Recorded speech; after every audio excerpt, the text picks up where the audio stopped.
ಬಹಳ ದಿನಗಳ ನಂತರ ಒಂದು ಕನ್ನಡದಲ್ಲಿ ವಿಡಿಯೋ ಮಾಡಬೇಕು ಅಂತ ಬಹಳ ಆಸೆ ಆಯಿತು. ನಿಮ್ಮನ್ನೆಲ್ಲ ಮಿಸ್ ಮಾಡ್ಕೋತಾ ಇದ್ದೆ, ಅದಕ್ಕಾಗಿ ವಿಡಿಯೋನ ಮಾಡ್ತಾ ಇದ್ದೀನಿ. ದಯವಿಟ್ಟು ಗಮನ ಕೊಟ್ಟು ನೋಡಿ. Stop using isn't it and isn't. ಯಾವಾಗಲೂ ನೋಡಿದ್ರೆ ನಮ್ಮ ಟೀಚರ್ಸಿಂದ ಮೊದಲುಗೊಂಡು ಯಾರೋ ಫ್ರೆಂಡ್ಸ್ ಅಕ್ಕಪಕ್ಕ ಎಲ್ಲ ಏನೇ ಸೆಂಟೆನ್ಸ್ ಹೇಳ್ಬಿಟ್ಟು ಈಸೆಂಟ್ ಇಟ್ ಅಂತ ಸ್ಟೈಲಾಗಿ ಹೇಳ್ಬಿಡ್ತಾರೆ. ಅದು ಎಷ್ಟು ಮಾತ್ರ ಚೆನ್ನಾಗಿರುತ್ತೆ. ಸುಮ್ಮನೆ ಹಿಂದೆ ಮುಂದೆ ನೋಡಿದೆ ಈಸೆಂಟ್ ಇಟ್ನ ಡೋಂಟ್ ಯೂಸ್ ದೆಮ್ ಎವ್ರಿವೇರ್ ಅಲ್ವಾ. ಇಂಗ್ಲೀಷ್ನ ಕರೆಕ್ಟಾಗಿ ಹೇಳಿದ್ರೆ ಸಂತೋಷ, ಇಲ್ದಿದ್ರೆ ಇಂಗ್ಲೀಷ್ ಬರೋರು ನಮ್ಮನ್ನ ನೋಡ್ಬಿಟ್ಟು ನಕ್ಬಿಡ್ತಾರಲ್ವಾ. ಸೊ ಕರೆಕ್ಟಾಗಿರೋದು ಹೇಗೆ ಅಂತ ತಿಳ್ಕೊಳ್ಳೋಣ. You finished the work isn't it ಅಂತಾರೆ. He will come is it ಅಂತಾರೆ. I am all right isn't it, ನಾನು ಆರಾಮಾಗಿದ್ದೀನಿ, I am all right isn't it ಅಂದ್ಬಿಡ್ತಾರೆ. ಇವೆಲ್ಲ ತಪ್ಪು. ಹೀಗೆ ಹೇಳ್ಕೊಡ್ದು ಯಾಕೆ ತಪ್ಪು ಅಂತ ಕರೆಕ್ಷನ್ ಮಾಡ್ತಾ ಕರೆಕ್ಟಾಗಿರೋ ಸೆಂಟೆನ್ಸನ್ನು ಹೇಳ್ತಾ ತಪ್ಪೇನಿದೆ ಅಂತ ತಿಳ್ಕೊಳ್ಳೋಣ. You finished it, didn't you ಅಂತ ಯೂಸ್ ಮಾಡಬೇಕು. ಯಾಕಂದ್ರೆ ಫಿನಿಶ್ಡ್ ಅನ್ನೋದು ಪಾಸ್ಟ್ ಟೆನ್ಸು. ಇದೇ ಏನು ಒಂದು ಡೂ ಅಂದ್ರೆ ಕೆಲಸ.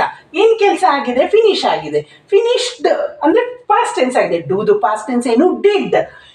You finished it, didn't you ಇದು correct way of saying.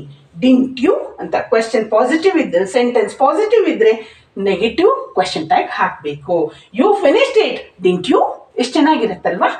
He will come future tense ತೋರಿಸ್ತಾ ಇದೆ ಅಂದ್ರೆ ಪಾಸಿಟಿವ್ ಇದೆ, ಆದ್ರೆ ನೆಗೆಟಿವ್ ಮಾಡಬೇಕು. ಸೇಮ್ ಫ್ಯೂಚರ್ ಟೆನ್ಸ್ ನ ರಿಟೈನ್ ಮಾಡ್ಕೋಬೇಕು. ಹಾಗೆ ಹಿ ಅನ್ನೋ ಸಬ್ಜೆಕ್ಟ್ ನ ಇಟ್ಕೋಬೇಕು. ಇಲ್ಲಿ ನೋಡಿ, ಯು ಅನ್ನೋ ಸಬ್ಜೆಕ್ಟ್ ಕ್ವಶನ್ ಟ್ಯಾಗ್ ಅಲ್ಲಿ ಹೇಗೆ ಉಳಿಸ್ಕೊಂಡು ಹಾಗೆ ಹಿ ಅನ್ನೋ ಸಬ್ಜೆಕ್ಟ್ ನ ಕ್ವಶನ್ ಟ್ಯಾಗ್ ಅಲ್ಲೂ ಉಳಿಸ್ಕೋಬೇಕು. ಎಲ್ಲದಕ್ಕೂ ಈಸ್ ಇಟ್ ಅಂತ ಹೇಳಬಾರ್ದು. ಹಿ ವಿಲ್ ಕಮ್, ವೋಂಟ್ ಹಿ ಇದು perfect way. I am all right, aren't I ಅಪ್ಪ ಇದೇನಿದು ಆಮ್ ಅಂತ ಇದೆ, ಆರಂಟ್ ಮಾಡ್ಬಿಟ್ರು ಆಮೆಂಟ್ ಐ ಇರ್ಬೋದಲ್ವಾ, ಅದು ಕರೆಕ್ಟ್. ಅದು ಕರೆಕ್ಟು, ಆಮೆಂಟ್ ಐ ಕೂಡ ಕರೆಕ್ಟು.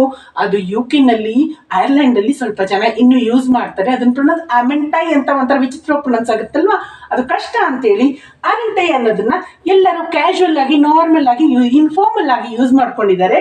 ಸೊ ಅದೇ ಅಕ್ಸೆಪ್ಟ್ ಮಾಡ್ಕೊಂಡಿದ್ದಾರೆ. ನಾವು ಕೂಡ ಅದನ್ನ ಅಕ್ಸೆಪ್ಟ್ ಮಾಡ್ಕೊಳ್ಳೋಣ. I am all right aren't I ಅಂತ ಹೇಳೋಣ. ಇಷ್ಟರಿಂದ ನೀವು ಇಷ್ಟು ಹೇಳಕ್ಕೆ ಅವಕಾಶ ಸಿಕ್ಕಿತ್ತು. ನಾನು ಹೇಳಕ್ಕೆ ಬಹಳ ಖುಷಿ ಆಯಿತು. ನಿಮಗೆ ಇದರಿಂದ ಏನಾದರೂ ಇಂಗ್ಲೀಷ್ ಕಲಿಯೋಕ್ಕೆ ಉಪಯೋಗ ಆಗಿದ್ರೆ ಧನ್ಯವಾದ. ಹಾಗೆ ಅಂತ ಉಪಯೋಗ ಆಗ್ತಿದೆ ಅಂತ ನಂಬ್ಕೋತೀನಿ. ಇದುವರೆಗೂ ನಮ್ಮ ಚಾನೆಲ್ ಸಬ್ಸ್ಕ್ರೈಬ್ ಮಾಡಿಲ್ಲ ಅಂದರೆ ಚಾನೆಲ್ ಸಬ್ಸ್ಕ್ರೈಬ್ ಮಾಡ್ಕೊಳ್ಳಿ, ಬೆಲ್ ಐಕಾನ್ ಒತ್ತಿ ಮತ್ತೆ ಆಲ್ ಬಟನ್ನ ಪ್ರೆಸ್ ಮಾಡಿ.